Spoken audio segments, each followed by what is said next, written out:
नमस्कार विद्यार्थी मित्रांनो, SKMPS लॅब या यूट्यूब चॅनलवरती सर्वांचं सहर्ष स्वागत आहे. आज आपण पाठ क्रमांक 7 बघणार आहे. आत्तापर्यंत आपले 6 भाग झालेत आणि एक सार्वजनिक वित्तचा पहिला पाठ झालेला आहे. जे काही 30 एप्रिलच्या एक्झामच्या दृष्टिकोनातून विचार केला तर तुमच्यासाठी हे लेक्चर जे आहे ते अतिशय महत्त्वाचं आहे. वारंवार लेक्चर बघा. अतिसंभाव्य प्रश्न याच्या आधी आपण गेल्या महिन्यामध्येच या ठिकाणी प्रिव्हियस इयर क्वेश्चन जे आहेत त्याचं विश्लेषण घेतलेलं आहे. ते विश्लेषण देखील व्यवस्थित बघा. त्याच बेसवरती आपण अतिसंभाव्य प्रश्न सिरीज चालू केली. आज पाठ क्रमांक 7 आहे आणि सोमवारपासून आपण पॉलिटीची देखील सिरीज जे आहे ती चालू करणार आहे, जेणेकरून शेवटच्या टप्प्यामध्ये तुमची खूप एक बेस्ट रिव्हिजन होईल. त्याच्यामुळे SKMPS लॅब या चॅनलला, यूट्यूब चॅनलला सर्वांनी सबस्क्राईब करायचं आहे. त्याचबरोबर जास्तीत जास्त विद्यार्थ्यांपर्यंत लेक्चरची लिंक तुम्हाला शेअर करायची आहे. जे आपलं SKMPS लॅब नावाचं ॲप्लिकेशन आहे ते पण डाउनलोड करा. त्याच्यामध्ये विविध प्रकारचे कोर्सेस आहेत, ते देखील तुम्हाला परचेस करायचे आहेत, की जेणेकरून या एक्झामच्या दृष्टिकोनातून तुम्हाला खूप जास्त फायदे होतील. कारण इकॉनॉमिकचा विचार करता हे 15+ म्हणजे जास्त 15पेक्षा जास्त प्रश्न असतात. तर पॉलिटीचा विचार केला तर याच्यामध्ये 10-11च्या आसपास क्वेश्चन विचारले जातात. म्हणजे जवळजवळ 25 गुणांची तयारी आपण करून घेणार आहे शनिवारपर्यंत, पुढच्या जोपर्यंत म्हणजे एक्झाम आहे. आणि एक्झामच्या दिवशी जे काही 25 प्रश्न असतील त्याचं विश्लेषण सर्वप्रथम तुम्ही या चॅनलवरती बघू शकता. चला तर मग आपण आपल्या लेक्चरची काय करूयात, सुरुवात करूयात. पाठ क्रमांक जो आहे तो आज 7 क्रमांकाचा पाठ आपण बघणार आहे. 7व्या क्रमांकाचा भाग आपण आजच्या लेक्चरमध्ये बघणार आहे. अतिशय महत्त्वाचा असेल. खूप नवनवीन प्रश्न या माध्यमातून एक तुमची बेस्ट रिव्हिजन होणार आहे. चला तर मग आपण आपल्या लेक्चरची सुरुवात करूयात. पहिला क्वेश्चन आहे, या ठिकाणी तुम्हाला दिसतोय की भारताच्या दारिद्र्याच्या मुळाशी ब्रिटिशांचे आर्थिक धोरण जबाबदार आहे असे ठाम मत डॅश या भारतीय विचारवंतांचे होते. आता दारिद्र्य हा टॉपिक जरी विचार केला तर हा टॉपिक अतिशय महत्त्वाचा आहे. पहिला ऑप्शन आहे दादाभाई नौरोजी, त्यानंतर आहे VK आर्वीराव, त्यानंतर आहे रमेशचंद आणि चौथा ऑप्शन आहे विश्वेश्वरय्या. याच्यामध्ये विचार केला तर दादाभाई नौरोजी यांनी दारिद्र्य संदर्भात ग्रंथ वगैरे लिहिलेले आहेत. त्याचबरोबर नियोजन करा अथवा नष्ट व्हा अशा प्रकारचे संदेश जे आहेत ते विश्वेश्वरय्या यांनी दिलेले होते. आणि प्लॅनड इकॉनॉमी फॉर इंडिया हा देखील जो ग्रंथ आहे तो विश्वेश्वरय्या यांनी काय केला होता, या ठिकाणी लिहिलेला होता. मग याच्यामध्ये जर विचार केला दारिद्र्याच्या मुळाशी, इथं जर विचार केला की दारिद्र्य हा टॉपिक अभ्यास करताना तुम्हाला सापेक्ष दारिद्र्य असेल. कन्सेप्ट काय बघायचे तुम्हाला, एक म्हणजे सापेक्ष दारिद्र्य, त्यानंतर सेकंड पॉईंट असेल निरपेक्ष दारिद्र्य. या दोन्ही पॉईंटवरती काय केले जातात, प्रश्न विचारले जातात. त्यामुळे हे 2 पॉईंट खूप व्यवस्थितरित्या तुम्हाला काय करायचे आहेत, करून ठेवायचे आहेत. या प्रश्नाचा विचार केला तर ऑप्शन विचारात घ्यायचं तुम्हाला की VK आर्वीराव यांचा या ठिकाणी संबंध येत नाही, पण VK आर्वीराव या व्यक्तींचा विचार केला तर हे राष्ट्रीय नियोजन जी समिती आहे कधीची 4 ऑगस्ट 1949ची, याच्यामध्ये काय केला होता, यांचा समावेश होता. 4 ऑगस्ट 1949च्या याच्यामध्ये सदस्य म्हणून यांचा काय होता, समावेश होता. तर या प्रश्नाचं अचूक उत्तर आहे विश्वेश्वरय्या, ऑप्शन क्रमांक 4 हे या प्रश्नाचं अचूक उत्तर आहे. जरा चेक करा, लक्षात ठेवायचं आहे. जर याच्यामध्ये कन्फ्युजन असलं माझं तरी पण तुम्ही बघू शकता. याच्यामध्ये विश्वेश्वरय्या ऑप्शन क्रमांक 4 हे या प्रश्नाचं आन्सर आहे. रमेशचंद यांनी देखील दारिद्र्य संदर्भात ग्रंथ लिहिलेला होता. आता 4 ऑगस्ट 1949 मध्ये VK आर्वीराव म्हणजेच PC मालनोबिस यांच्या अध्यक्षतेखाली राष्ट्रीय या ठिकाणी नियोजन समितीची स्थापना करण्यात आलेली होती. म्हणजेच राष्ट्रीय उत्पन्न समितीची स्थापना PC मालनोबिस यांच्या अध्यक्षतेखाली 4 ऑगस्ट 1949 मध्ये स्थापना केली होती. यामध्ये 2 सदस्य देखील होते. एक म्हणजे धनंजयराव गाडगीळ आणि दुसरे जे होते ते VK आर्वीराव होते. लक्षात ठेवायचं आहे, VK आर्वीराव होते. त्याचबरोबर यांनी आपला प्रथम अहवाल जो आहे तो 1951 मध्ये मांडलेला होता आणि अंतिम अहवाल जो आहे तो 1954 मध्ये कोणी मांडलेला होता, तर या राष्ट्रीय उत्पन्न समितीने मांडलेला होता. प्रश्न या समितीवरती खूप सारे विचारले जातात, त्यामुळे ही समिती व्यवस्थित लक्षात ठेवायची आहे. 2021च्या कंबाईन पूर्व परीक्षेमध्ये या राष्ट्रीय उत्पन्न समितीवरती आयोगाने प्रश्न विचारलेला होता. दादाभाई नौरोजी यांनी राष्ट्रीय उत्पन्नाचं मोजमाप करण्याचं काम केलं होतं. सापेक्ष दारिद्र्य, निरपेक्ष दारिद्र्य ह्या कन्सेप्ट देखील तुम्हाला व्यवस्थित काय करायचे आहेत, लक्षात ठेवायच्या आहेत. चला तर मग आपण नेक्स्ट क्वेश्चन बघूयात. उत्तरांचल म्हणजेच उत्तराखंड, छत्तीसगड आणि झारखंड या राज्यांची निर्मिती डॅश या पंचवार्षिक योजनेमध्ये झालेली आहे. या राज्यांची जी निर्मिती आहे ती कोणत्या पंचवार्षिक योजनेमध्ये झालेली आहे हे तुम्हाला लक्षात घ्यायचं. इकडे 9वी पंचवार्षिक योजना, 8वी पंचवार्षिक योजना, 7वी आणि 10वी पंचवार्षिक योजनांचा अभ्यास. आता पंचवार्षिक योजनेमध्ये डीपमध्ये प्रश्न कंबाईन पूर्व परीक्षेला विचारला जात नाही, तर एकदम बेसिक प्रश्न विचारला जातो. पंचवार्षिक योजनांचा विचार केला तर आपल्या देशामध्ये 1951 ते 56 पहिली योजना होती. या पहिल्या योजनेवरती प्रश्न विचारला गेला होता आतापर्यंत आपल्या देशामध्ये 12 पंचवार्षिक योजना आखण्यात आल्यात. मग 12 योजनांचा अभ्यास करताना काय याच्यामध्ये नक्की अभ्यासायचं आहे, तर योजनांचे कार्यकाल असतील, त्याचबरोबर सेकंड पॉईंट म्हणजे त्याचे अध्यक्ष असतील.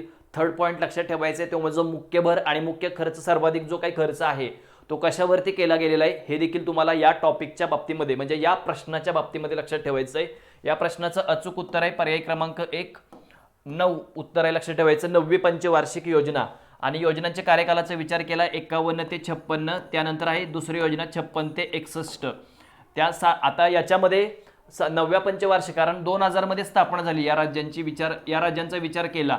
उत्तराखंड, छत्तीसगड आणि झारखंड. यूपी मधून उत्तराखंड लक्षात ठेवायचं आहे. त्याच्यानंतर मध्य प्रदेशमधून छत्तीसगड वगैरे हे तुम्हाला लक्षात ठेवायचं आहे. याच्यामध्ये एक सगळ्यात महत्त्वाचा पॉईंट आहे म्हणजे कोणता, तर 2000 मध्ये या 3 राज्यांची निर्मिती. कधी कधी सिक्वेन्स विचारला जातो हे लक्षात घ्यायचे. उत्तरांचलचं नाव नंतर उत्तराखंड असं केलेलं आहे. छत्तीसगड आणि झारखंड ही 3 राज्य अतिशय महत्त्वाची आहेत. झारखंडची राजधानी लक्षात ठेवायचं रांची वगैरे हे नॉर्मल आहेत. पण इकडे या योजनेचा कार्यकालाचा विचार केला 9व्या पंचवार्षिक योजनेचा तर 1997 ते 2002 हा 9व्या पंचवार्षिक योजनेचा काय आहे कार्यकाल आहे. 9व्या पंचवार्षिक योजनेचा कार्यकाल 1997 ते 2002 असा कार्यकाल आहे. त्यानंतर 10व्या पंचवार्षिक योजनेचा विचार केला तर 2002 ते 2007 10वी पंचवार्षिक योजना. 11व्या योजनेचा विचार केला 2007 ते 2012. त्यानंतर 2012 ते 2017 ही 12वी पंचवार्षिक योजना. त्यानंतर आपल्या देशामध्ये कोणत्याही प्रकारची पंचवार्षिक योजना आखली गेलेली नाही कारण 15 वर्षाचा डेव्हलपमेंट अजेंडा हा जो आहे तो सस्टेनेबल डेव्हलपमेंट गोल्स या बेसवरती काय केलेला आहे. हा 15 वर्षाचा डेव्हलपमेंट अजेंडा घोषित केला जातो की त्याच्यामध्ये टोटल गोल्स जे आहेत ते किती गोल्स आहेत, याच्यामध्ये 17 गोल्स आहेत. 17 गोल्स आहेत याच्यामध्ये टोटल. 9वी पंचवार्षिक योजना ऑप्शन क्रमांक 1 हे या प्रश्नाचं आन्सर आहे. 97 ते 2002 म्हणजेच याच्यामध्ये 2000 हे साल येतं. म्हणजे कोणती पंचवार्षिक योजना, तर 9व्या पंचवार्षिक योजनेमध्ये उत्तराखंड, छत्तीसगड आणि झारखंड या राज्यांची काय करण्यात आलेली आहे, निर्मिती करण्यात आलेली आहे. त्यानंतर तिसरा आणि अतिशय महत्त्वाचा प्रश्न आहे. या प्रश्नाचा विचार केला आर्थिक विकासासाठी वित्त पुरवठा आणि किंमत स्थैर्याचा प्रयत्न. वित्त पुरवठा म्हणजेच कर्ज पुरवठा आणि किंमत स्थैर्याचा प्रयत्न या विषयांचे धोरण म्हणजे काय ओळखले जातं, तर विकास धोरण आहे. सेकंड ऑप्शन आहे राजकोषीय धोरण. त्यानंतर तिसरा ऑप्शन दिसतोय तुम्हाला मौद्रिक धोरण आणि चौथा ऑप्शन दिसतोय आर्थिक धोरण. आता याच्यामध्ये राजकोषीय धोरण आणि मौद्रिक धोरण हे खूप वेळा मी तुम्हाला सांगितलंय. राजकोषीय धोरणाचा विचार केला तर गव्हर्नमेंट ऑफ इंडिया यांच्यामार्फत हे पॉलिसी काय केली जाते, आखली जाते. आणि हे जे आहे मौद्रिक धोरण जे आहे, मौद्रिक धोरण हे जे आहे ते रिझर्व्ह बँक ऑफ इंडिया, आपल्या भारताची जी मध्यवर्ती बँक आहे रिझर्व्ह बँक ऑफ इंडिया यांच्यामार्फत मॉनिटरी पॉलिसी आखली जाते. आणि मॉनिटरी पॉलिसीचा जर विचार केला तर एक लक्षात ठेवायचे पैशाची मागणी आणि पुरवठा या संदर्भात म्हणजे डिमांड आणि सप्लाय,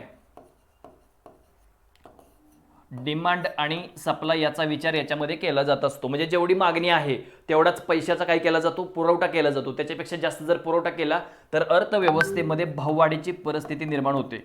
कोणती परिस्थिती निर्माण होते, तर भाववाढ, इन्फ्लेशन होत असतं अर्थव्यवस्थेमध्ये.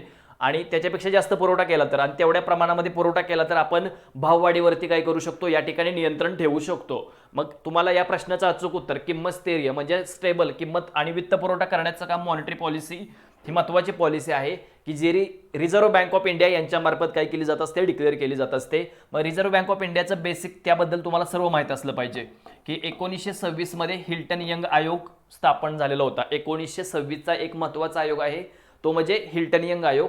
त्यानंतर विचार केला सेकंड पॉईंटचा तर 1934 मध्ये reserve bank of India act झाला 1934 ला. आणि 1 एप्रिल 1935 मध्ये 1 एप्रिल 1935 मध्ये भारतीय रिझर्व्ह बँकेची स्थापना झाली. आणि रिझर्व्ह बँकेची जी मॉनिटरी पॉलिसी आहे पैशाची मागणी आणि पैशाचा पुरवठा या संदर्भात प्रत्येक 2 महिन्याला जी पॉलिसी आखली जाते त्याला मॉनिटरी पॉलिसी असे म्हटले जाते. म्हणजे मॉनिटरी पॉलिसीच्या संख्यात्मक साधनांचा विचार केला तर याच्यामध्ये पहिलं साधन आहे ते म्हणजे कोणतं, तर एक आहे बँक रेट, त्यानंतर आहे CRR cash reserve ratio, SLR आहे, रेपो रेट आहे, त्यानंतर रिव्हर्स रेपो रेट देखील आहे याच्यामध्ये, मार्जिनल स्टँडिंग फॅसिलिटी देखील याच्यामध्ये येते आणि OMO ओपन मार्केट ऑपरेशन यांचा देखील काय केला जातो याच्यामध्ये समावेश केला जातो. 1 एप्रिल 1935 मध्ये भारतीय रिझर्व्ह बँकेची स्थापना करण्यात आली होती. आणि राजकोषीय धोरणाचा विचार केला तर राजकोषीय धोरण जे आहे ते कोणाचं आहे, तर गव्हर्नमेंट ऑफ इंडिया म्हणजेच याच्यामध्ये कोणते शब्द येतात बघा, ते अतिशय महत्त्वाचे असतात. एक आहे टॅक्स, दुसरा आहे कर्जे. शब्द लिहून ठेवा, हे खर्च, सार्वजनिक खर्च, कर्ज असेल, कर वगैरे या सर्व बाबींचा समावेश जो आहे तो राजकोषीय धोरणाशी संबंधित आहे. त्यामुळे याच्यावरती काय केले जातात, प्रश्न विचारले जातात. हे पॉईंट तुम्ही नोट डाऊन करून ठेवा. प्रश्न प्रत्येक वेळेला याच्यावर विचारले गेलेत. मौद्रिक धोरणाचा विचार केला, बँक रेट, तर बँक रेट म्हणजे reserve bank of India commercial बँकेला ज्या व्याजदराने कर्ज पुरवठा करते त्याला बँक रेट असे म्हटले जाते. CRR म्हणजे काय, तर रिझर्व्ह बँक ऑफ इंडियाकडे कमर्शियल बँका आपल्या एकूण ठेवीपैकी काही ठराविक ठेवी डिपॉझिट करतात, त्याला CRR असे म्हटले जाते. रोख राखीव गुणोत्तर, SLR स्टॅच्युटरी लिक्विडिटी रेशो म्हणजे कमर्शियल बँका आपल्या एकूण ठेवीपैकी काही ठराविक ठेवी कोणाकडे डिपॉझिट करतात, RBI डिपॉझिट करतात, त्याला SLR असे म्हटले जाते. रेपो रेट म्हणजे 1 ते 24 तासासाठी reserve bank of India commercial बँकेला ज्या व्याजदराने कर्ज पुरवठा करते त्याला रेपो रेट असे म्हटले जाते. रिव्हर्स रेपो रेट म्हणजे 1 ते 24 तासासाठीच कमर्शियल बँक RBIला कर्ज पुरवठा करते. म्हणजे रोखता शोषून घेण्याचं सर्वात महत्त्वाचं प्रभावी माध्यम म्हणून रिव्हर्स रेपो रेटचा काय केला जातो, या ठिकाणी वापर केला जातो. कशाचा, रिव्हर्स रेपो रेटचा याच्यामध्ये वापर केला जात असतो. आणि राजकोषीय धोरण म्हणजे काय, राजकोषीय धोरण म्हणजे सरकारच्या जमा आणि खर्चाच्या धोरणाला,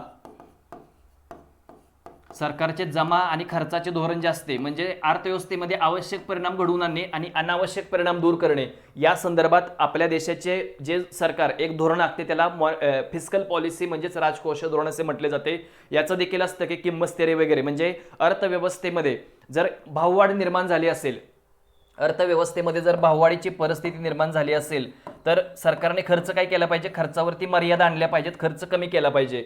आणि रिझर्व्ह बँक ऑफ इंडियाने काय केलं पाहिजे, मॉनिटरी पॉलिसी हे धोरण आखताना तर हे सर्व रेट काय केले पाहिजेत, भाववाढीवरती नियंत्रण ठेवायचे असेल तर हे ह्याच्यामध्ये सर्वांमध्ये काय केली पाहिजे, वाढ केली पाहिजे, जेणेकरून कमर्शियल बँकांना लोन काय लागतं या ठिकाणी महाग, आणि त्यामुळे व्यक्ती कर्ज घेताना काय करतात, कमी कर्ज घेतात, कारण व्याजाचे रेट, इंटरेस्ट रेट काय असतो, जास्त असतो, त्यामुळे ते कमी कर्ज घेत असतात.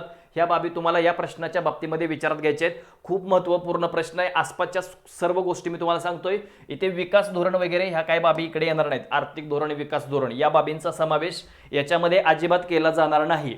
त्यामुळे बाकीच्या ज्या आसपासच्या गोष्टी मी सांगतोय तुम्हाला, आता जर राजकोषीय धोरणाचा एक वापर करायचा असेल सरकारला इन्फ्लेशनवरती कंट्रोल ठेवण्यासाठी, तर यामध्ये कराचा दर काय केला पाहिजे, तर वाढवला पाहिजे. पण कराचा दर जर कमी केला तर लोकांकडे जास्तीची रोखता शिल्लक राहते, आणि लोकांकडे जास्तीची रोखता शिल्लक राहिल्यामुळे लोक काय करतात या ठिकाणी जास्तीत जास्त खर्च करतात.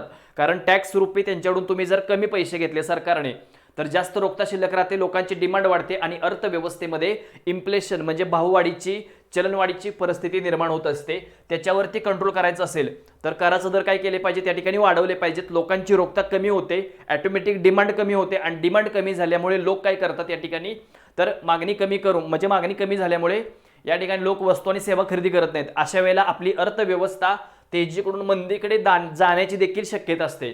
त्यामुळे एक मर्यादित प्रमाणामध्ये लोकांवरती टॅक्स लावला पाहिजे, जास्त पण नाही कमी पण नाही, एका ठराविक त्यांच्या उत्पन्नावरती टॅक्स लावला पाहिजे. आणि तसा आपल्या देशामध्ये काय केला जातो, लावला जातो. भारतीय घटनेतील आर्टिकल 265 कलमांतर्गत काय केली जाते, कराची आकारणी केली जाते. कराचे एकूण 2 प्रकार पडतात, एक डायरेक्ट टॅक्स आणि दुसरा हे लक्षात ठेवायचा आहे तो म्हणजे इनडायरेक्ट टॅक्स. प्रश्न अतिशय महत्त्वाचा आहे. या प्रश्नाच्या आसपासच्या खूप साऱ्या गोष्टी आपण बघितलेल्या आहेत. चला नेक्स्ट क्वेश्चन. 2008 साली उद्भवलेले जागतिक मंदीमुळे माहिती तंत्रज्ञान क्षेत्रामध्ये, आता माहिती तंत्रज्ञान म्हणजे IT सेक्टर, आणि या संदर्भात डॅश बेकारी निर्माण होते. हंगामी बेरोजगारी, छुपी बेरोजगारी, ऐच्छिक बेरोजगारी, त्यालाच घर्षणात्मक बेरोजगारी असे देखील म्हटले जाते. आणि पर्याय क्रमांक 4 आहे चक्रीय बेरोजगारी. प्रश्न अतिशय महत्त्वाचा आहे. या प्रश्नाच्या बाबतीमध्ये आसपासच्या सर्व गोष्टी इथे आपण क्लिअर करणार आहोत. आता बेरोजगारीचा विचार केला तर अर्थव्यवस्थेमध्ये बेरोजगारी म्हणजे काय, तर काम करण्याची इच्छा असणे, क्षमता असणे, मात्र जर तुम्हाला रोजगार मिळत नसेल तर त्याला अनएम्प्लॉयमेंट असे म्हटले जाते. काय म्हटले जाते, अनएम्प्लॉयमेंट, बेरोजगारी संबोधलं जातं. काम करण्याची इच्छा आहे, क्षमता आहे, मात्र जर तुम्हाला रोजगार मिळत नसेल तर त्याला अनएम्प्लॉयमेंट असं म्हटलं जातं, म्हणजे बेरोजगार. आता इकडे विचार केला सर्वात महत्त्वाचा पॉईंट. आता मंदीमुळे माहिती तंत्रज्ञान सेक्टर म्हणजे सर्व्हिस सेक्टरचा इथे विचार होतो, आणि सर्व्हिस सेक्टर बऱ्यापैकी जास्त वाटा 92-93% आसपास ह्या अमेरिके देशामध्ये आहे. आणि या प्रश्नाचं अचूक उत्तर आहे पर्याय क्रमांक 4 चक्रीय बेरोजगारी दिसून येते.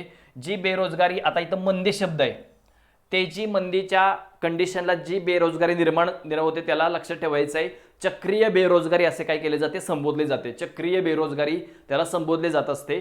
तेजी मंदीच्या कंडिशनमध्ये तेजी असेल किंवा म्हणजे तेजी आणि मंदीच्या कंडिशनमध्ये जी बेरोजगारी तुम्हाला दिसून येते त्याला चक्रीय बेरोजगारी असे काय केले जाते, संबोधले जात असते. आता छुपी बेरोजगारी म्हणजे काय, काम याच्यामध्ये अशा प्रकारची बेरोजगारी जी आहे ती शेती क्षेत्रामध्ये तुम्हाला दिसून येईल. याची मार्जिनल प्रोडक्टिव्हिटी जी असते ती काय असते, शून्य असते. मार्जिनल प्रोडक्टिव्हिटी जी आहे म्हणजे सीमांत उत्पादकता, छुपी बेरोजगारीची सीमांत उत्पादकता शून्य असते. सीमांत उत्पादकता जी आहे ती काय असते, छुपी बेरोजगारीची शून्य असते. हे तुम्हाला इथे विचारात घ्यायचं आहे. त्याचबरोबर याच्यामध्ये जर विचार केला तर 4 लोक काम करतात, समजा ते 2 लोकांमध्ये काम होऊ शकतं पण 4 लोक त्याच्यामध्ये गुंतलेले असतील, म्हणजे इतर 2 लोकांना एक्स्ट्रा त्या कामावरून कमी केलं तर त्या कामावर कोणत्याही प्रकारचा इफेक्ट म्हणजेच परिणाम होत नाही. त्यावेळेला त्या बेरोजगारीला छुपी बेरोजगारी असे म्हटले जाते. 2 लोकांची मार्जिनल प्रोडक्टिव्हिटी सीमांत उत्पादकता काय असणार आहे, शून्य असणार आहे. त्यानंतर हंगामी बेरोजगारी, हंगामी बेरोजगारीचा विचार केला तर एका ठराविक सीझनमध्येच तुम्हाला काय असतो, रोजगार उपलब्ध असतो. अदर सीझनमध्ये तुम्हाला रोजगार उपलब्ध होत नाही, त्यावेळेला त्याला हंगामी बेरोजगारी असे म्हटले जाते. पुढे आहे ऐच्छिक बेरोजगारी, म्हणजे काम मिळालेलं आहे पण अधिक चांगल्या कामाच्या तुम्ही प्रतीक्षेमध्ये आहात, अधिक चांगल्या कामाच्या तुम्ही प्रतीक्षेमध्ये आहात, त्यावेळेला त्याला ऐच्छिक बेरोजगारी म्हणजेच घर्षणात्मक बेरोजगारी असे म्हटले जाते. बेरोजगारीच्या बाबतीमध्ये सर्व कन्सेप्ट तुमच्या क्लिअर असल्या पाहिजेत. टॉपिक अतिशय महत्त्वाचा आहे. याच्यामध्ये करंट विकली स्टेटस असेल, करंट डेली स्टेटस असेल, आठवड्याचे 7 दिवस, 7 दिवसातील कोणत्याही एक दिवशी 1 तास, आठवड्यातील दररोज लक्षात ठेवायचं किमान 4 तास, असं करंटली विकली करंटली डेली स्टेटस असेल. ह्या बाबी देखील या बेरोजगारी या टॉपिकमध्ये त्याला अतिशय महत्त्व आहे. 2017च्या पहिल्याच कंबाईनमध्ये प्रश्न याच्यावरती विचारला गेलेला होता आणि ग्रुप सीच्या प्रश्नपत्रिकेमध्ये देखील प्रश्न होता की तांत्रिक बेरोजगारीवरती. तंत्रज्ञानामध्ये बदल झाला की जे जुनं तंत्रज्ञान आहे ते हँडल करणाऱ्या लोकांना त्या कामावरून कमी केलं जातं ज्यावेळेला नवीन तंत्रज्ञान वापरलं जातं त्यावेळेला, आणि नवीन तंत्रज्ञान यूज करणाऱ्या लोकांना कामामध्ये काय केलं जातं, घेतलं जातं. आता ऐच्छिक बेरोजगारी म्हणजे काय, मला काम भेटलेलं आहे पण मी त्याच्यातून समाधान नाही, अशा वेळेला ते काम न करता आपण काय करतो, अधिक चांगल्या रोजगाराच्या प्रतीक्षेमध्ये असतो, त्यावेळेला त्याला ऐच्छिक बेरोजगारी अथवा घर्षणात्मक बेरोजगारी असे म्हटले जाते. पुढचा एक सर्वात महत्त्वाचा प्रकार आहे तो म्हणजे संरचनात्मक बेरोजगारी. कोणता प्रकार आहे, संरचनात्मक बेरोजगारी. संरचनात्मक बेरोजगारीचा जर विचार केला तर यामध्ये उत्पादन क्षमतेच्या कमतरतेमुळे जी बेरोजगारी निर्माण होते त्याला संरचनात्मक बेरोजगारी असे काय केले जाते, या ठिकाणी संबोधले जात असते. संरचनात्मक बेरोजगारी आणि घर्षणात्मक आणि संरचनात्मक बेरोजगारी यांना नैसर्गिक बेरोजगारी असे म्हटले जाते. काय म्हटले जाते त्याला, नैसर्गिक बेरोजगारी असे त्याला संबोधले जात असते. प्रश्न अतिशय महत्त्वाचे आपण बघितलेले आहेत, लक्षात ठेवा. या प्रश्नांचा अभ्यास करताना खूप व्यवस्थित तुम्हाला अभ्यास करायचे आहे. हे प्रश्न बघून घ्या आणि वारंवार याचा अभ्यास करायचा आहे. नेक्स्ट क्वेश्चन, योजनेच्या बाबतीमध्ये हा प्रश्न आहे.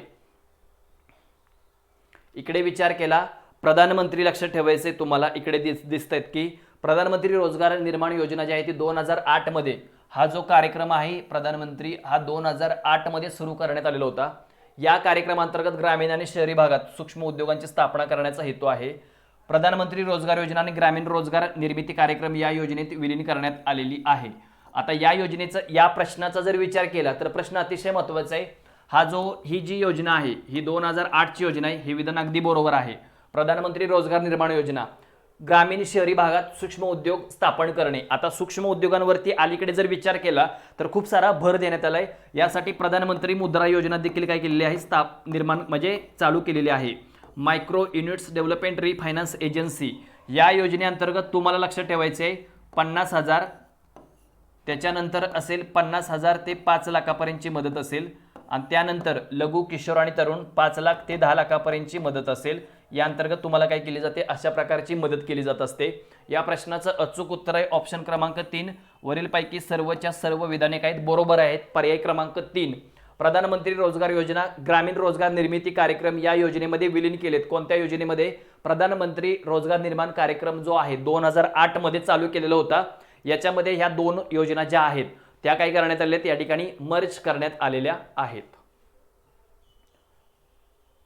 आता नेक्स्ट प्रश्न आहे, या योजनेचे स्वरूप नियंत्रित अर्थव्यवस्थेकडून नियोजित कोणत्या पंचवार्षिक योजनेमध्ये नियंत्रित अर्थव्यवस्थेकडून नियोजित अर्थव्यवस्थेकडे झालेला आहे? या प्रश्न अतिशय महत्त्वाचा आहे, लक्षात ठेवायचा आहे. नियंत्रित अर्थव्यवस्थेकडून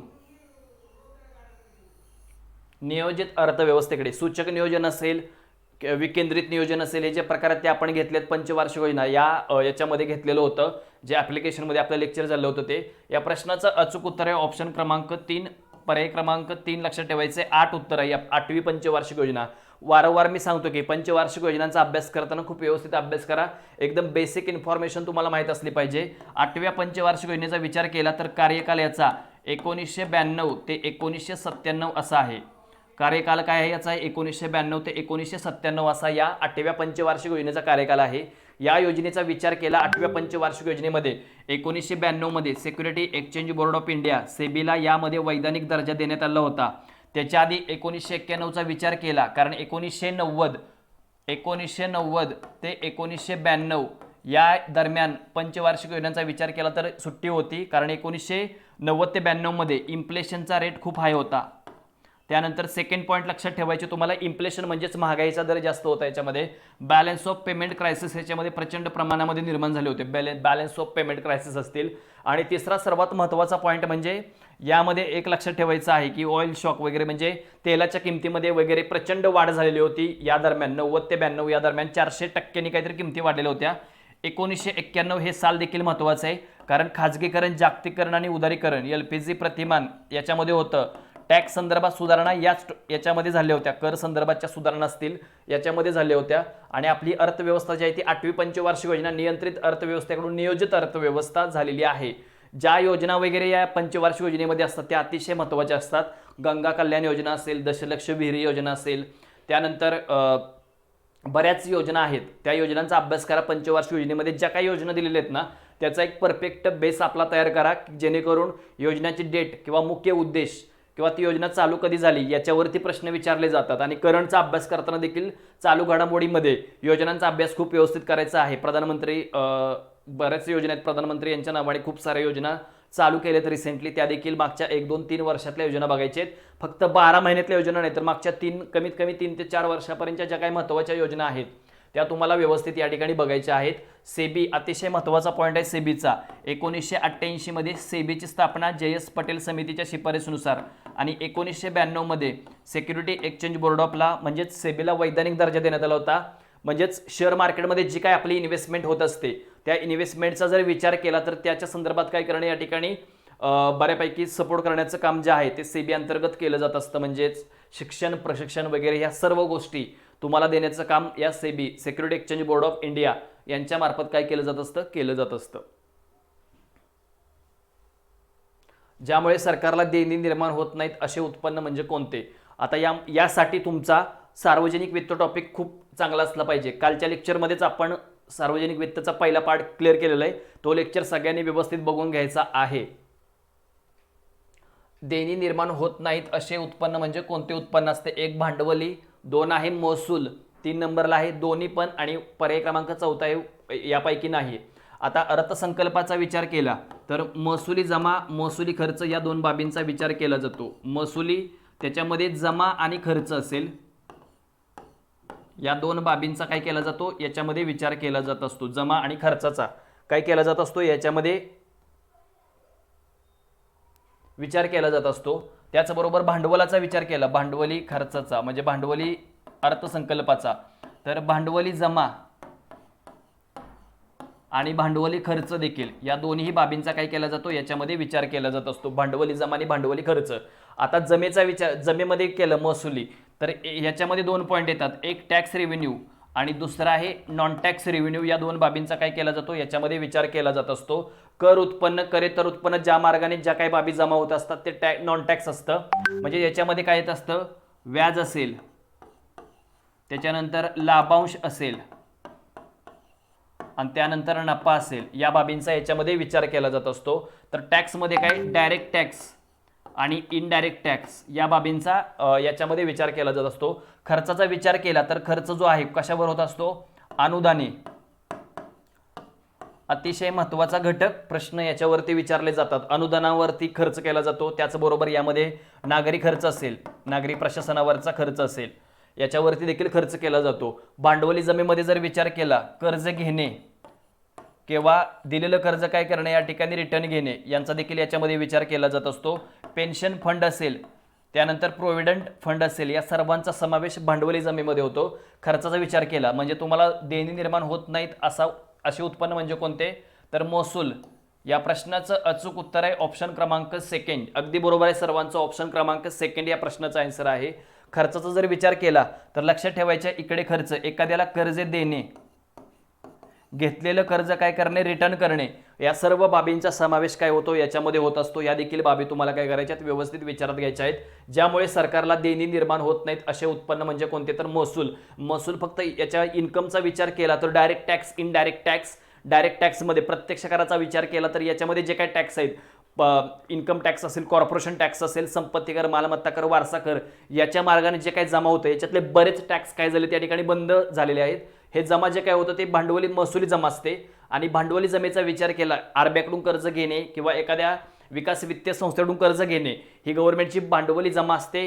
किंवा घेतलेलं कर्ज रिटर्न घेणे, व्याजासहित ज्यावेळेला ते रिटर्न घेतलं जातं त्यावेळेला व्याजाचा समावेश महसुली जमेमध्ये होतो. महसुली जमेच्या नॉन टॅक्स रेव्हेन्यूमध्ये या ठिकाणी कशाचा समावेश केला जात असतो, व्याजाचा समावेश केला जात असतो. म्हणजेच हे जे आहे देणी निर्माण होतात ते कशामधून होत असतात, तर या जमेमधून, भांडवली जमेतून होत असतात. लक्षात ठेवायचं आहे, महसुली जमेतून देणी निर्माण होत नाहीत.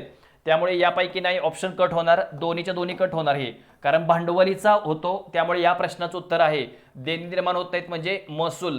ऑप्शन क्रमांक सेकंड तुम्हाला काय करायचे या ठिकाणी विचारात घ्यायचंय.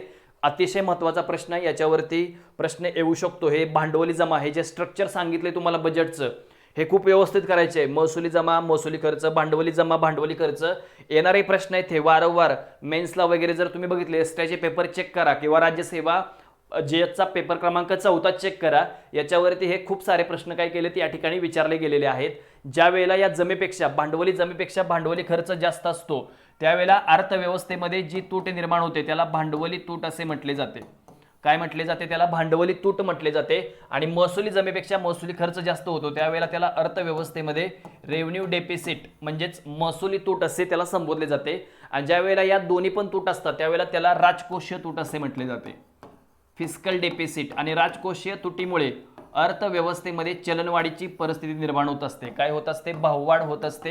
आणि भाववाढ म्हणजेच याला आपण काय म्हणतो, दुसरा एक शब्द आहे तो म्हणजे महागाई असे त्याला संबोधले जाते. काय संबोधले जाते, महागाई. आणि राजकोषीय तुटीमुळे करंट अकाउंट डेफिसिट देखील वाढते, म्हणजेच आयातीचे प्रमाण वाढते. कारण ज्या वेळेला तुमच्या देशामध्ये महागाई असते त्यावेळेला परकीय लोक तुमच्या देशामध्ये येऊन तुमच्या वस्तू आणि सेवा इम्पोर्ट करू शकत नाही, म्हणजे तुमचं एक्सपोर्ट होऊ शकत नाही. अशा वेळेला काय करतात, आपले भारतीय लोक परकीय देशाकडून वस्तू आणि सेवा खरेदी करतात. म्हणजेच करंट अकाउंट डेफिसिटमुळे परकीय चलन साठा देखील याच्यामध्ये काय होत असतो, कमी होत असतो. परकीय चलन साठा देखील कमी होतो याच्यामध्ये.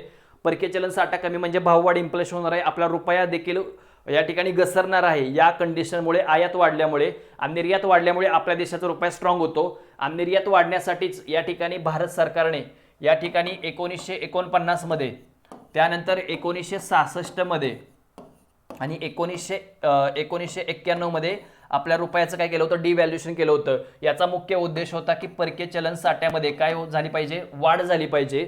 हा त्यामागील काय होता, प्रमुख उद्देश होता.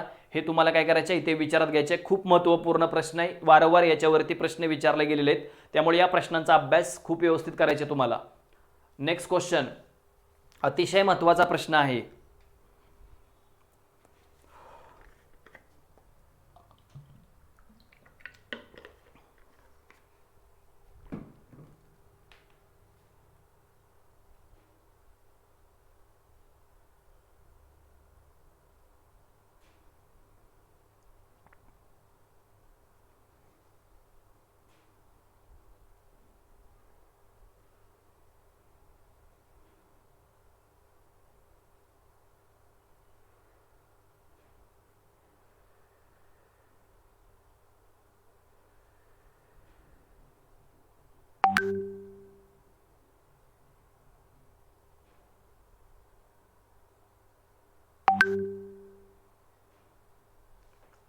यानंतर नेक्स्ट क्वेश्चन, मंदीच्या कालावधीमध्ये अर्थव्यवस्थेला मंदीतून बाहेर काढण्यासाठी खालीलपैकी कोणते या ठिकाणी धोरण राबवले जाईल? करामध्ये वाढ करणे, तुटीचं अंदाजपत्रक मांडणे, सार्वजनिक खर्चामध्ये घट करणे आणि पर्याय चौथा आहे रुपयाचं ऊर्ध्वमूल्यन करणे.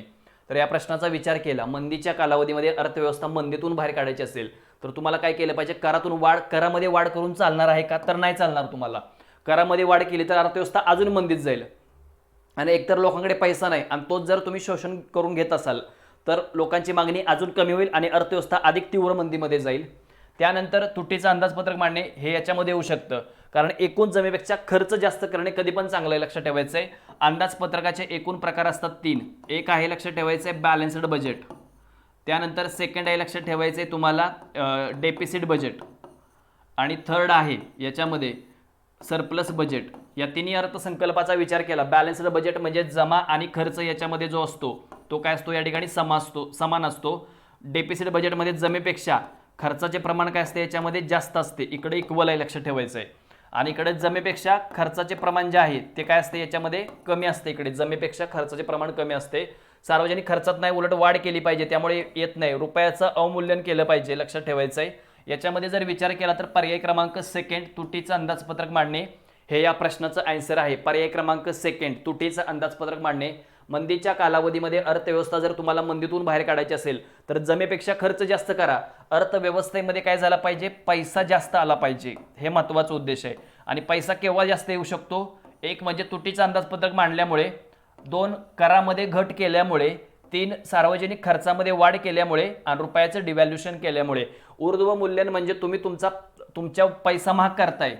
पैसा काय करताय? या ठिकाणी महाग करताय म्हणजे तुमची निर्यात घटणार आहे. याच्यामध्ये काय होणार आहे? ऊर्ध्वमूल्यन. डिव्हॅल्युएशन मध्ये तुमची निर्यात घटते आणि आयातीमध्ये वाढ होते, म्हणजे जे काही परकीय चलन आहे ते तुमचं कमी होणार आहे. म्हणजे अर्थव्यवस्था अधिक मंदीत जाऊ शकते जर रुपयाचं ऊर्ध्वमूल्यन केलं तर. त्यामुळे अर्थव्यवस्थेमध्ये काय म्हटलं जातं की रुपयाचं डिव्हॅल्युएशन करा. मग अशीच सांगितलं 1949, 1966 आणि 1991 असं 3 वेळा रुपयाचं डिव्हॅल्युएशन करण्यात आलेलं होतं. तुटीचं अंदाजपत्रक मांडणे कधी चांगलं असतं याच्यामध्ये लक्षात ठेवायचं आहे. तुटीचं अंदाजपत्रक म्हणजे एकूण जमेपेक्षा एकूण खर्चाचं प्रमाण याच्यामध्ये काय असतं? जास्त असतं. आणि जमेपेक्षा जर खर्च जास्त केला तर अर्थव्यवस्थेमध्ये पैसा येतो. पैसा आल्यामुळे लोकांची मागणी वाढते आणि यामुळे अर्थव्यवस्थेमध्ये भाववाढ म्हणजे तेजीची अर्थव्यवस्था मंदीकडून तेजीकडे जायला सुरुवात करते.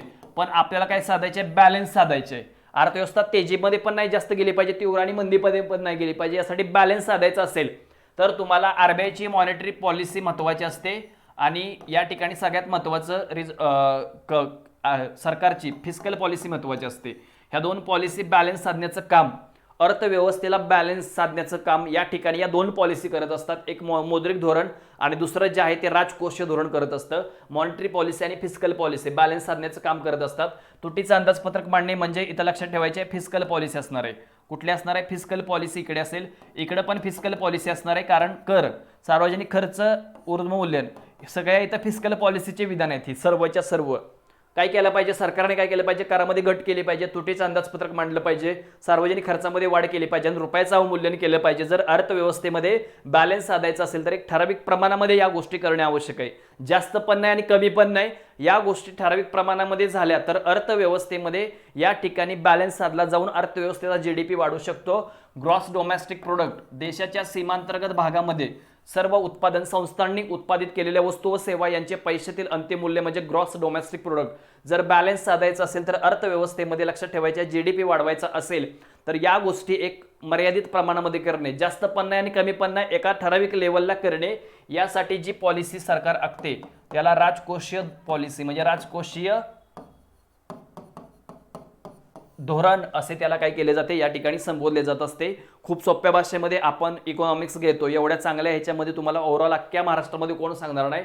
वारंवार लेक्चर बघा, खूप चांगल्या पद्धतीने एकदम फ्रीमध्ये लेक्चर आपण दिलेले आहेत आणि सगळ्या गोष्टी इथे काय केलेत आपण कव्हर केलेल्या आहेत. एक तुमच्या जे काही एक्झाम होणार आहे आता एक 8-9 दिवसामध्ये खूप महत्त्वपूर्ण एक्झाम असेल तुमच्या आयुष्यामधली, कारण खूप साऱ्या जागा या भविष्यामध्ये एवढ्या जागा नसतील नंतर, त्यामुळे जास्तीत जास्त अभ्यास करून जे आहे आपला रिझल्ट लवकरात लवकर काय करायचे आपल्याला या ठिकाणी आणायचा आहे. त्यामुळे खूप चांगल्या प्रकारे अभ्यास करा. सापेक्ष गरिबी ही सर्वसमावेशक संकल्पना नाही आणि सदोष शिक्षण पद्धतीमुळे पांढरपेशी बेकारी उद्भवते. पर्याय आहे ए फक्त बरोबर, बी बरोबर, दोन्ही चूक. आता बेरोजगारी, गरिबी वगैरे हे शब्द तुम्हाला माहीत असले पाहिजेत. सदोष शिक्षण पद्धतीमुळे आपल्या देशामध्ये पांढरपेशी, कारण जे काय आपण शिक्षण घेतो ते पुढे आपल्याला एखाद्या उद्योगामध्ये, एखाद्या नोकरीमध्ये ते उपयुक्त ठरत नाही, त्यामुळे त्याला पांढरपेशी बेकारी म्हणतात. हे विधान बरोबर आहे, पण हे विधान चूक आहे. त्यामुळे ऑप्शन क्रमांक सेकंड, फक्त बी विधान या ठिकाणी बरोबर आहे. फक्त बी विधान या ठिकाणी बरोबर आहे. सापेक्ष गरिबी, कारण तुलनात्मक दारिद्र्य ही सर्वसमावेशक संकल्पना असते. सर्वसमावेशक संकल्पना आहे, इन्क्लुझिव्ह लक्षात ठेवायचे तुम्हाला. कारण सापेक्ष दारिद्र्य म्हणजे काय, तर तुलनात्मक दारिद्र्य त्याला म्हटलं जातं. सापेक्ष दारिद्र्याला तुलनात्मक दारिद्र्य आणि निरपेक्ष दारिद्र्य म्हणजे काय असतं, याच्यामध्ये एक ठराविक तुम्हाला मानके ठरवून दिली जातात याच्यामध्ये. म्हणजेच उदाहरणार्थ 2400 ग्रामीण भागासाठी एवढ्या कॅलरीज तुम्हाला पूर्ण कराव्या लागतात आणि शहरी भागासाठी 2100 कॅलरीज पूर्ण करणे काय असते, आवश्यक असते. हे लक्षात ठेवायचे आहे. सापेक्ष बाबतीमध्ये एक सर्वात महत्त्वाचा पॉईंट म्हणजे तुलनात्मक दारिद्र्य याला म्हणतात. एकमेकाची तुलना केली जाते, एक राज्य विरुद्ध दुसरं राज्य किंवा एक व्यक्ती विरुद्ध दुसरी व्यक्ती. म्हणजे भारताच्या तुलनेमध्ये अमेरिकेमध्ये किती लोक बिलो पॉवर्टी लाईन आहेत किंवा अबोव पॉवर्टी लाईन आहेत, ही जी काही तुलना केली जाते ही सापेक्ष. आणि सापेक्ष या बेसवरती विकसित देशांमध्ये पॉवर्टी काउंट केली जाते, दारिद्र्य, आणि विकसनशील देशामध्ये निरपेक्ष या बेसवरती काउंट केलं जातं. कारण तुमचं तुम्हीच इथं याचा अर्थ होतो, निरपेक्ष या शब्दाचा अर्थ होतो तुमचं तुम्हीच, कारण की कॅलरीज मूल्य इथं ठरवून दिले 2400 आणि 2100 या बेसवरती तुमच्या गोष्टी ज्या आहेत त्या क्लिअर केल्या जातील याच्यामध्ये. म्हणजे 2400 कॅलरीज ग्रामीण भागासाठी जर पूर्ण करू शकले नाही तर ती बिलो पॉवर्टी लाईन, आणि पूर्ण करू शकले तर अबव पॉवर्टी लाईन. शहरी भागातील व्यक्तीला पूर्ण करू शकली अबव, नाही करू शकले तर बिलो पॉवर्टी लाईन असतील ते. हे निरपेक्ष दारिद्र्य आपल्या भारतासारख्या विकसनशील देशामध्ये मानके ठरवण्याचा जो काही अधिकार आहे, याच्यामध्ये अन्न, वस्त्र, निवारा, आरोग्य, शिक्षण हे नियोजन मंडळ म्हणजेच आत्ताचं NITI Aayog, national institution for transform India, यांना ह्या बाबी काय केल्यात या ठिकाणी देण्यात आलेल्या आहेत. हे तुम्हाला या टॉपिकच्या बाबतीमध्ये ह्या घडामोडी लक्षात ठेवायचे. खूप महत्त्वपूर्ण टॉपिक आहे, वारंवार याच्यावरती प्रश्न विचारले गेलेत, लक्षात ठेवायचं आहे. सदोष शिक्षण पद्धत आहे आपल्या देशामध्ये आणि या शिक्षण पद्धतीमुळेच बेरोजगारी संख्या वाढत आहे. रिसेंटली आता तुम्ही बघितलंय, भारत हा लोकसंख्येच्या याच्यामध्ये प्रथम क्रमांकावरती देश आहे. आता कालचीच ब्रेकिंग न्यूज आहे, 142.87 कोटी. ओके, म्हणजे एवढी लोकसंख्या आता भारतात झालेली आहे. येणाऱ्या कंडिशनमध्ये बेकारी, बेरोजगारी वाढणार आहे. त्यामुळे लक्षात ठेवायचे आहे, परिपूर्ण परिपक्व अभ्यास करा आणि लवकरात लवकर या गोष्टीतून निसटायचं काम करा. लवकरात लवकर जॉब मिळवणे हीच तुमच्यासाठी आता महत्त्वाच्या गोष्टी आहेत. अभ्यास करताना खूप काळजीपूर्वक की कोणत्या गोष्टी आयोगाला अपेक्षित आहेत, PYQ प्लस अतिसंभाव्य या बेसवरती अभ्यास करा. आपलं SK MPSC लॅब नावाचं ॲप्लिकेशन डाउनलोड करा. नाममात्र शुल्कमध्ये तुम्हाला सगळ्या गोष्टी अवेलेबल करून दिलेल्या आहेत. ओके, लेक्चरची क्वालिटी आणि एक्झामला येणाऱ्या बाबी ह्या तुम्हाला ॲज इट इज बऱ्यापैकी सेम टू सेम दिसतील. भारताची एकूण साक्षरता ही पुरुष साक्षरतेपेक्षा अधिक आहे. पहिलं विधान. भारताची स्त्री साक्षरता पुरुष साक्षरतेपेक्षा कमी आहे. दोन्ही बरोबर, ए चूक, बी चूक आणि यापैकी एकही नाही. तर या प्रश्नाचा विचार केला तर लक्षात ठेवायचे, ए विधान जे आहे ते चुकीचं आहे. कारण पुरुषांची साक्षरता ही जास्त आहे एकूण साक्षरतेपेक्षा आणि स्त्री साक्षरता पुरुष साक्षरतेपेक्षा कमी आहे. हे विधान तर अगदी बरोबर आहे, लक्षात ठेवायचं आहे. हे जे विधान आहे पूर्णपणे लॉजिकवरती प्रश्न आहे, याच्यासाठी काही जास्त अभ्यास असावाच असं काही नाही. अशा क्वेश्चनसाठी लॉजिकवरती तुम्हाला सुटून जातो प्रश्न, लक्षात ठेवायचा आहे याच्यामध्ये. कारण स्त्री साक्षरतेचा जर विचार केला तर ही पुरुष साक्षरतेपेक्षा काय आहे, कमी आहे महाराष्ट्रामध्ये. पण मागच्या 10 वर्षामध्ये विचार केला तर पुरुष साक्षरतेपेक्षा स्त्रीची साक्षरता वाढलेली आहे टक्केवारी महाराष्ट्राच्या बाबतीमध्ये. काहीतरी अशी विधाने आहेत, लक्षात ठेवायचे तुम्हाला. प्रश्न अतिशय महत्त्वाचा आहे हा. मग यामध्ये लोकसंख्येची घनता महाराष्ट्राची कमी आणि जास्त जे जिल्हे आहेत पहिले 3-4 पाठ करायचे. स्त्री पुरुष प्रमाण कमी जास्त जिल्हे पाठ करून ठेवायचे पहिले 3-4. बाललिंग गुणोत्तर पहिले 3-4 जिल्हे कमीचे आणि जास्तचे पाठच करून ठेवायचे. हमखास प्रश्न विचारला जाणार, घनता वगैरे. लोकसंख्या साक्षरता पहिले 3-4 जिल्हे कमी जास्तचे पाठच करून ठेवायचे. जे मी सांगतो ते लक्षात ठेवा, हे पाठच करायचे तुम्हाला. ओके, मग याच्यामध्ये घनतेचा विचार केला 2011च्या जनगणनेच्या बेसवरती तर 365 घनता आहे महाराष्ट्राची. स्त्री पुरुष प्रमाण हे आहे 929 आहे. हे पाठच करून ठेवायचे तुम्हाला सगळ्याच्या सगळ्या गोष्टी. 894 बाललिंग गुणोत्तर आहे. आता इथं घनतेचा प्रश्न विचारला जातो प्रति चौरस किलोमीटर क्षेत्रामध्ये राहणाऱ्या लोकांचं प्रमाण. आणि सेकंड प्रश्न विचारला गेला जातो, लक्षात ठेवायचं आहे की 1000 पुरुषामागे स्त्रियांचं प्रमाण म्हणजे 1000 पुरुषामागे किती स्त्रिया, 929. हे तुम्हाला लक्षात ठेवायचं आहे. ओके, अतिशय महत्त्वाचा टॉपिक आपण घेतलेला आहे. याच्यामध्ये तुम्हाला सर्व गोष्टी लक्षात ठेवायच्या आहेत. 14 मोठ्या राष्ट्रीय बँकांचं राष्ट्रीयकरण कोणत्या वर्षी कोणत्या डेटला करण्यात आलेलं आहे?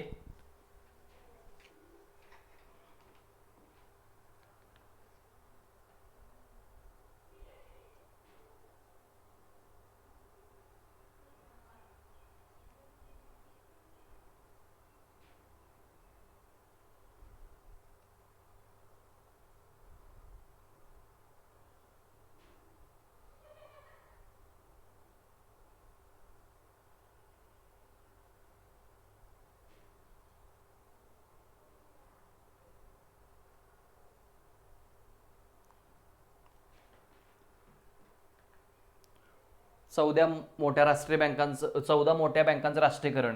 आता राष्ट्रीयकरण या शब्दाचा अर्थ तुम्हाला माहित असला पाहिजे. 14 बँकांचं राष्ट्रीयकरण, ज्या बँकांच्या ठेवी 200 कोटीच्या वर होत्या अशा 6 बँकांचं राष्ट्रीयकरण जे आहे ते केव्हा केले? 1980 मध्ये केलेलं आहे.